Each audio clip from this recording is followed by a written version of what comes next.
అమరావతిలో పనులు అయితే ఎలా జరుగుతుంది? బాగా జరుగుతుంది, స్పీడ్గా జరుగుతుంది. మరి ఇదంతా గ్రాఫిక్స్ లో చూపిస్తున్నారు బాబు గారు అంటున్నారు కదండి. ప్రాక్టికల్గా అక్కడికి వెళ్ళి మీరు ఒకసారి చూడండి, చాలా స్పీడ్గా వర్క్స్ నడుస్తున్నాయి. మేము వచ్చినప్పుడు నా కార్ కనీసం తీయాలన్నా చాలా కష్టపడేవాళ్ళం. ఇవాళ అదే హై స్పీడ్ రోడ్ అయిపోయింది, 100 కిలోమీటర్ స్పీడ్లో పోతున్నాం అదే రోడ్లో. మొత్తానికి కూటమి ప్రభుత్వం ఎలా పనిచేస్తుంది? చాలా బాగా చేస్తుంది. చంద్రబాబు నాయుడు గారు హైదరాబాద్ డెవలప్ అవ్వడానికి ఆయనే కారణం. ఆయన బీజేపీని పొత్తు ఎప్పుడైతే వదిలేశారో అప్పుడు ఓడిపోయారు. ఆయన చేసిన తప్పు ఆయన లైఫ్లో. ఈసారి ఆయన ఆ తప్పు సరిదిద్దుకున్నారు. పబ్లిక్ కూడా బాగా జరుగుతుంది. లక్షలాది మంది బతుకుతున్నారు ఆయన మూలంగా. రాబోయే రోజుల్లో కూడా ఇలానే కలిసి ఉంటారనుకుంటున్నారా? రాజకీయం గురించి నేను మాట్లాడే నా హోదా సరిపోదు. జనరల్ టాపిక్ ఏదైనా మాట్లాడితే నేను మాట్లాడతాను. సరే సరే, ఇప్పుడు అమరావతిలో అయితే మీరు పనులు చేపిస్తున్నారు కాబట్టి అక్కడ అవసరానికి మించి బాబు గారు అన్ని అవసరానికి మించి స్థలాలను తీసుకున్నారు అని చెప్పేసి కూడా ఒకటి అంటున్నారండి. అది ఎంతవరకు నిజం అంటారు? నేనైతే అట్లాంటి ఏం వినలేదు. నేను లోకల్ అక్కడ తుళ్ళూరులోనే ఉంటున్నాను.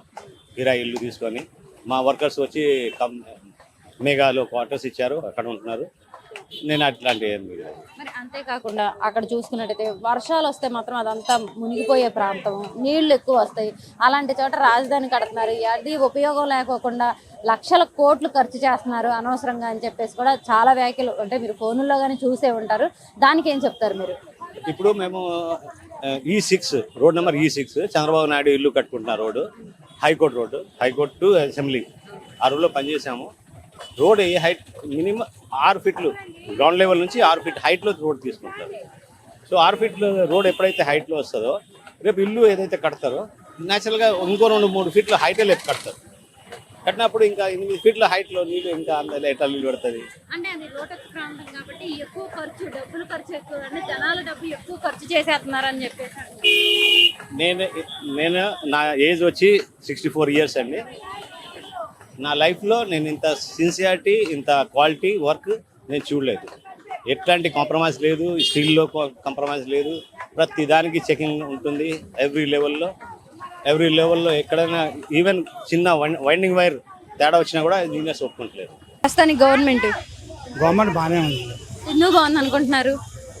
బాగానే ఉంది. మళ్ళీ కొద్దిగా పని కనిపిస్తుంది కదండి, బాగానే ఉంది. పని అంటే ఏ రకంగా కనిపిస్తుందండి? ఏదైనా అభివృద్ధి కానీ, రోడ్లు కానీ ముఖ్యంగా దానికి సంబంధించినవి, తర్వాత ప్రాజెక్టులు కానీ ఎంతో కొంత పూర్తి అవుతున్నాయి కదా.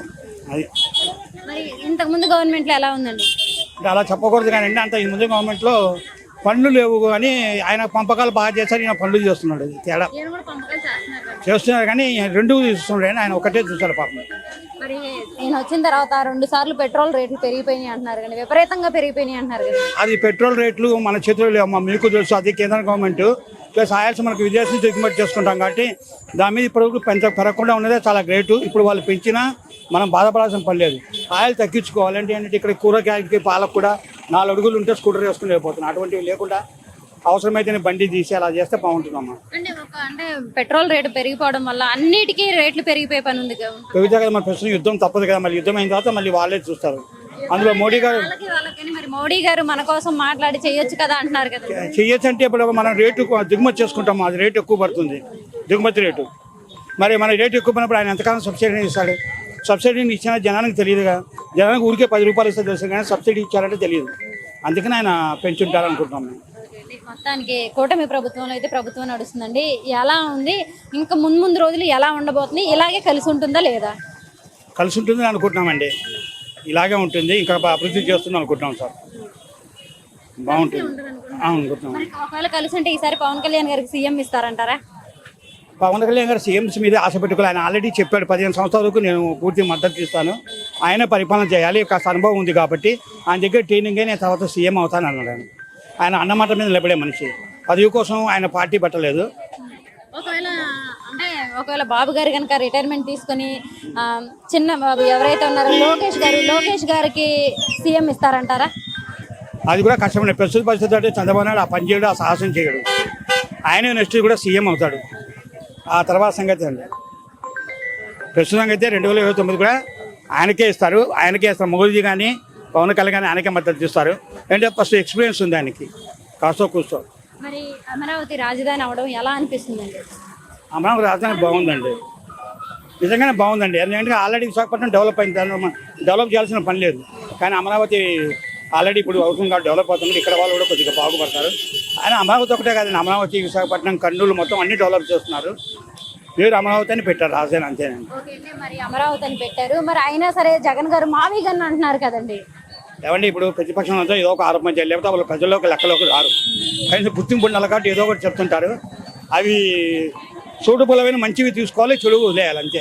మరి ఈసారి జగన్మోహన్ రెడ్డి గారు అధికారంలో వస్తారని వైసీపీ వాళ్ళంతా అంటున్నారు కదండి, దానికేమంటారు? ప్రతి ఒక్క మనిషికి ఆశ ఉంటుందండి, దానికి ప్రయత్నం చేస్తాడు. కానీ మరి ప్రయత్నం చేసేవాడైతే మరి ఈ పడకర అసెంబ్లీకి వచ్చి వాదించాలి, చేయాలి, మరి అంతే కనపడటం లేదు. వస్తా అని చెప్పి అనుకుంటున్నారు. ఎవరైనా సరే చంద్రబాబు అయినా అవ్వండి, జగన్ అయినా ఇంకొకరైనా అవ్వండి, ఊరికైనా రారండి. దాన్ని కష్టపడితేనే వస్తుంది ఎవరికైనా. Thank you. Okay madam, thank you. Government చెప్పాలంటే ఇక దానికి చాలా చాలా బాగుందమ్మా. ఇంతకన్నా ఎవరు బాగా చేయలేరు. మన చంద్రబాబు గారి నాయకత్వంలో, బోండమ్మ గారి ఆధ్వర్యంలో చాలా బాగా చేస్తున్నారు. డెవలప్మెంట్స్ చాలా బాగున్నాయి. ఉమాగారు అయితే, బోండమ్మ గారు అయితే మీకు ఏం కావాలి, మేము ఏం చెయ్యాలి అని అడిగి మరీ చేస్తున్నారు. ఆయన ప్రతి ఒక్కరు ప్రజల దగ్గరికి వచ్చి ఆయన మీకు ఏం కావాలి మీరు అడగండి, మీకు ఏం కావాలని అడగండి, నేను మీరు ఎక్కడికి రమ్మన్నా వస్తున్నానని చెప్పని నేను 4 చోట్ల చూశాను. నేను నిన్న కూడా ఒక చోటకి వెళ్తే ఆయన అదే మాట చెప్తున్నాను అందరికి కూడా, మీ సమస్యలు ఏంటి, ఏం కావాలి, నేను ఏం చేయగలను, మీరు అడిగి చేయించుకోండి అని చెప్పని అందరికీ ఏం కావాలో అడిగి చేస్తాను అనమాట. అంతేకాకుండా అమరావతి రాజధాని అవటం మీకు ఎలా అనిపిస్తుంది? అమరావతి రాజధాని పనులు బాగా స్పీడ్ అవుతుందమ్మా. అమరావతిలో రేపు ముందు ప్రతి మా తరం కాకపోతే నెక్స్ట్ వచ్చే తరాల వాళ్ళకి చాలా బాగుంటుంది. అంటే మొన్నటిదాకా షర్మిల గారు ఏం చేశారు, జగన్ గారికి అని చెప్పి పాదయాత్ర పెట్టారన్నమాట.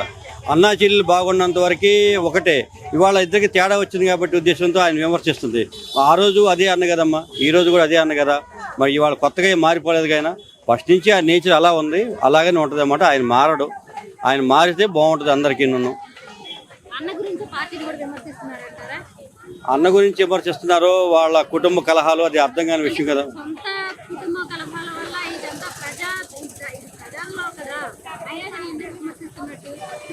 అది విమర్శించదు కదా, మరి వాళ్ళ కుటుంబ కలహాలు అనుకోవచ్చుగా మనం, వాళ్ళ వ్యక్తిగతంగా అది మనం మాట్లాడకూడదు దాని గురించి. మరి రానున్న రోజుల్లో కూడా చంద్రబాబు నాయుడు గారు అధికారంలోకి వస్తారనుకుంటున్నారా? ఖచ్చితంగా వస్తారమ్మా, ఖచ్చితంగా వస్తారు, దానిలో ఎటువంటి డౌటు లేదు.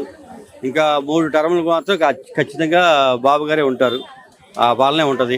ఉమ్మడి ఇది పవన్ కళ్యాణ్ గారు కూడా కలిసే ఉంటారు, ఉమ్మడి కుటుంబంలాగా.